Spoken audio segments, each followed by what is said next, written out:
മാതാപിതാക്കളുടെ ഈ കർത്തവ്യത്തെക്കുറിച്ച് പറയുന്ന മറ്റൊരു ഋഗ്വേദ മന്ത്രം കൂടി നമുക്ക് പഠിക്കാനുണ്ട് എന്നതാണ് പ്രത്യേകത. നമുക്കതൊന്നും കൂടി നമുക്കൊന്ന് പഠിക്കാൻ ശ്രമിക്കാം. ഓം ദ്യാവാ ഭൂമി അദിതേ ത്രാസീധാം നോ ഏ വാം ജജ്ഞുഃ സുജനിമാന ഋഷ്വേ മാഹേളേ ഭൂമ വരുണസ്യ വായോർമാമിത്രസ്യ പ്രിയതമസ്യ നൃണാം. ഋഗ്വേദത്തിൽ 7-ാം മണ്ഡലത്തിൽ 62-ാമത്തെ സൂക്തത്തിൽ 4-ാമത്തെ മന്ത്രമാണിത്. എന്താണ് ഇതിൻ്റെ അർത്ഥം നോക്കാം. ഉത്തമരായ മാതാപിതാക്കൾ തങ്ങളുടെ സന്താനങ്ങളെ ഉത്തമമായ സംസ്കാരമുള്ളവരായി വളർത്തട്ടെ.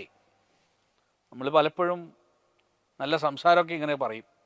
ഉത്തമരായ മാതാപിതാക്കൾ തങ്ങളുടെ സന്താനങ്ങളെ ഉത്തമമായ സംസ്കാരമുള്ളവരായി വളർത്തണം. അത് കുറച്ച് പാടാണ്. അവർക്ക് തോന്നിയ പോലെ നടക്കും. തോന്നിയ പോലെ നടക്കുമ്പോൾ അത് ചിട്ടയില്ലാത്ത ജീവിതമാണ്. ഡിസിപ്ലിൻ ഈസ് ഡെസ്റ്റിനി എന്നാണ്. അച്ചടക്കമാണ് നമ്മുടെ വിധി എന്ന് പറയും. അപ്പോൾ നമ്മുടെ ഉത്തമരായിട്ടുള്ള മാതാപിതാക്കൾ നമ്മുടെ കുഞ്ഞുങ്ങളെയൊക്കെ ഉത്തമ സംസ്കാരമുള്ളവരായി വളർത്തണമെങ്കിൽ ആദ്യം അച്ഛനമ്മമാർക്ക് സംസ്കാരം എന്താണെന്ന് അറിയണം. നമ്മുടെ സംസ്കാരത്തിൻ്റെ മഹത്വത്തെക്കുറിച്ച് അച്ഛനമ്മമാർക്ക് അറിയണം. ഋഗ്വേദത്തിൽ പറയുന്ന അതാണ്, ഈ മന്ത്രത്തിൽ പറയുന്നത് അതാണ്. ഉത്തമരായിട്ടുള്ള മാതാപിതാക്കൾ തങ്ങളുടെ സന്താനങ്ങളെ, കുഞ്ഞുങ്ങളെ ഉത്തമ സംസ്കാരമുള്ളവരായി വളർത്തണം. എന്നിട്ടോ ആ മക്കള് സദ്ഗുണ സമ്പന്നരും നല്ല സംസ്കാരമുള്ളവരുമാണെങ്കിൽ ശ്രേഷ്ഠരായ വിദ്വാൻമാരുടെ അടുക്കലെത്തിയാൽ അവരുടെ സ്നേഹഭാജനത്തിന് പാത്രീഭൂതരായി തീരുകയും ചെയ്യും ഈ കുഞ്ഞുങ്ങൾ. അത് ഒരു പ്രധാനപ്പെട്ടൊരു കാര്യമാണ്. ഈ നമ്മളൊക്കെ ജീവിതത്തിൽ വിജയിക്കുന്നത് ആധുനിക കാല ഭാഷയിൽ പറഞ്ഞാൽ ഒരു മെൻറ്റർ ഉണ്ടാവുമ്പോഴാണ്. മെൻറ്റർ എന്ന് പറഞ്ഞാൽ എന്താ? പണ്ട് കാലത്തെ ഗുരു എന്നാണ് പറയുക. ഇന്നിപ്പോൾ അതിനൊരു ഗുരു ഫോബിയ എന്നൊക്കെയാണ്. അതായത് ഗുരു ഫോബിയ എന്ന് പറഞ്ഞാൽ ഗുരുക്കന്മാർ മാത്രമേ ഉള്ളൂ, ഗുരുക്കന്മാർ ആൾ ദൈവങ്ങളാകുന്നു, അങ്ങനെയൊക്കെ പറഞ്ഞ് ആളുകൾ പറ്റിക്കുന്ന, നമ്മളെ ഹിന്ദു ധർമ്മത്തിനെ മുഴുവൻ എതിർത്തുകൊണ്ട് നീങ്ങുന്ന ഒരു ഭാവമാണ് നമ്മൾ കാണുന്നത്. സംസ്കാരമുള്ളവരാണ് നമ്മളെ കുഞ്ഞുങ്ങളെങ്കിൽ ശ്രേഷ്ഠരായ വിദ്വാൻമാരുടെ അടുക്കലെത്തിയാൽ അവരുടെ സ്നേഹഭാജനത്തിന് അവർ പെട്ടെന്ന് പാത്രമായി തീരും. കാരണം എന്താണെന്ന് വെച്ചാൽ നല്ല സംസ്കാരമുള്ളവരെയാണ് വിദ്വാൻമാരെ അടുക്കിലേക്ക് പ്രവേശിപ്പിക്കുന്നത്. അല്ലാത്തവരെ അടുക്കലേക്ക് പ്രവേശിപ്പിക്കുകയില്ല. വിദ്വാൻമാർ മാത്രമല്ല കേട്ടോ, സാധാരണക്കാർ പോലും ഈ സത്സന്താനങ്ങളെ വിദ്വേഷിക്കാതെ പ്രശംസിക്കുകയും ചെയ്യും. നമുക്കറിയാവുന്ന ഒരു കാര്യമാണ്. നിങ്ങളെ മകനുണ്ടല്ലോ നല്ല സംസ്കാരത്തോടു കൂടിയവനാണ് എന്ന് പറയുന്നത് കേൾക്കാൻ നമുക്ക് വളരെ സന്തോഷമുള്ളൊരു കാര്യമാണ്, അല്ലേ? നമുക്ക് ഏറ്റവും കൂടുതൽ സന്തോഷമുള്ള കാര്യം എന്താ? തൻ്റെ മക്കൾ നല്ല സദ്ഗുണസമ്പന്നരാണ് എന്നറിയുമ്പോൾ, സംസ്കാരമുള്ള വിദ്വാൻമാരുടെ ഇടയിൽ ഒരു കസേരയുള്ളവനാണ്, അവനൊരു സ്ഥാനമുണ്ട് അവിടെ എന്നറിയുമ്പോൾ നമ്മൾ അഭിമാനപൂരിതമായി തീരും. നമ്മൾ അന്തരംഗം, അല്ലേ? നമ്മുടെ മനസ്സിലൊരു സന്തോഷം തോന്നും, അല്ലേ? നമ്മളെ മനസ്സിൽ ഏറ്റവും കൂടുതൽ സന്തോഷം ഉണ്ടാവും എപ്പോഴാണ്? നമ്മളെ മക്കൾ സദ്ഗുണസമ്പന്നരാണ് എന്ന് മറ്റുള്ളവർ പറയുമ്പോഴാണ്.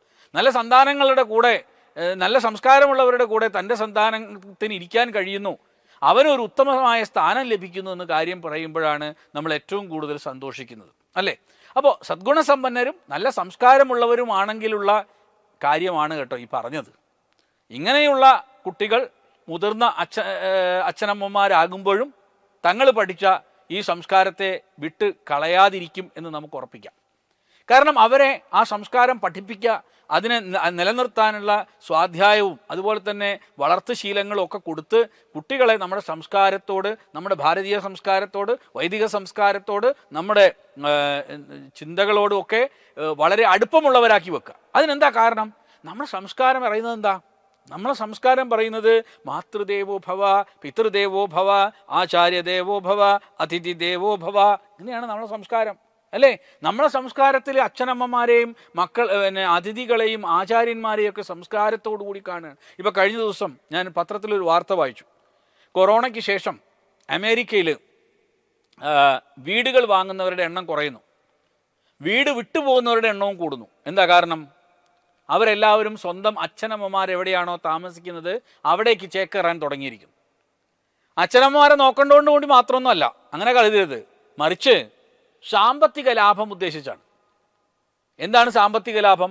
ഒരുമിച്ച് താമസിച്ചാൽ അത്രയും പണം ചെലവാക്കണ്ട, അവരവരുടെ ഇൻഡിവിജ്വാലിറ്റി നിലനിർത്തിക്കൊണ്ട് തന്നെ മുന്നോട്ട് പോകാം. അപ്പോൾ നമ്മൾ മനസ്സിലാക്കേണ്ട, പണ്ട് കാലത്ത് നമ്മളിങ്ങനെയായിരുന്നു. നമ്മൾ ഒരുമിച്ചാണ് ജീവിച്ചിരുന്നത്. നമ്മൾ അച്ഛനമ്മമാർ, മക്കള്, മക്കളുടെ മക്കള് എല്ലാവരും കൂടി ഒരുമിച്ച് പോയി. അപ്പം ഏതെങ്കിലും ഒരുത്തൻ സംസ്കാരത്തെ അവഗണിച്ചാലും മറ്റുള്ളവരുടെ സാംസ്കാരികമായ വലയത്തിനുള്ളിൽ അവനൊരു വലിയ സാംസ്കാരികമായ ഉന്നമനത്തിന് സാധ്യതയുണ്ട്. അപ്പോൾ അവർക്ക് കൂടുതൽ മുന്നോട്ട് പോകാൻ സാധിക്കും. കുട്ടികൾക്ക് മാതൃകയാക്കാൻ പറ്റുന്ന അച്ഛന്മാരും മുത്തശ്ശന്മാരും മുത്തശ്ശിമാരും ഒക്കെ അമ്മമാരും ഒക്കെ ആ കാലത്തുണ്ടായിരുന്നു. ഇന്നിപ്പോൾ അതില്ല എന്ന് മാത്രമല്ല, ഓരോ കാലഘട്ടത്തിലെയും നമ്മൾ മനസ്സിലാക്കേണ്ടത് വെച്ചാൽ അച്ഛനും അമ്മയും തങ്ങളുടെ അറിവിനെ വിസ്താരം ചെയ്യാതിരിക്കുന്ന പക്ഷം അവർക്ക് കുട്ടികളെ നല്ല രീതിയിൽ വളർത്താനാകില്ല എന്നുള്ളത് മനസ്സിലാക്കുക. നമ്മളെ കുട്ടികളെ പഠിപ്പിച്ചാലേ അവർക്ക് അവരുടെ കുട്ടികളെ ഇത് പഠിപ്പിക്കാൻ സാധിക്കൂ. ഇന്നത്തെ തലമുറ, ഞാൻ വിദേശങ്ങളിൽ തൊട്ട് ഭാരതത്തിലെ, ഇന്ന് കേരളവും ഒരു വിദേശ രാജ്യം പോലെയാണല്ലോ, ഇവിടെയുള്ള എല്ലാ ആളുകളിലും സംഭവിക്കുന്ന ഒരു പ്രശ്നം, അവർക്ക് തങ്ങളുടെ കുട്ടികളെ സംസ്കാര സമ്പന്നരായി നമ്മുടെ സംസ്കാരത്തോട് സ്നേഹവും ഭക്തിയുമുള്ളവരായി വളർത്തണമെന്ന ആഗ്രഹമുണ്ട്. പക്ഷേ കുട്ടികൾക്ക് അതിന് താല്പര്യമില്ല എന്നത് വളരെ ദുഃഖകരമായ ഒരു കാര്യമാണ്. എന്ന് മാത്രമല്ല, കുട്ടികളെ പറഞ്ഞ് പഠിപ്പിക്കാൻ അവർക്ക് കഴിയുന്നുമില്ല എന്നതാണ് ഏറ്റവും പ്രധാനപ്പെട്ട സംഭവം. Brought you by Kerala AIDS control society. HIV/AIDS സംബന്ധമായ സംശയങ്ങൾക്ക് 1097 എന്ന 24 മണിക്കൂറും പ്രവർത്തിക്കുന്ന ടോൾ ഫ്രീ നമ്പറിലേക്ക് വിളിക്കുക. വാട്സാപ്പിലും ഫേസ്ബുക്കിലും ഒക്കെ സ്റ്റാറ്റസ് അപ്ഡേറ്റ് ചെയ്യാറുണ്ടല്ലോ, HIV സ്റ്റാറ്റസോ. HIV പിടിപെടാനുള്ള സാഹചര്യങ്ങളിൽ കൂടി അറിഞ്ഞോ അറിയാതെയോ കടന്നു പോയിട്ടുണ്ടാവാം. എന്ത് തന്നെയായാലും മുൻകൂട്ടി പരിശോധിച്ച് HIV സ്റ്റാറ്റസ് അറിയൂ. സൗജന്യ HIV പരിശോധനയും കൗൺസിലിങ്ങും ആരോഗ്യ കേന്ദ്രങ്ങളിൽ പ്രവർത്തിക്കുന്ന ICTC അഥവാ ജ്യോതിസ് കേന്ദ്രങ്ങളെ സമീപിക്കുക.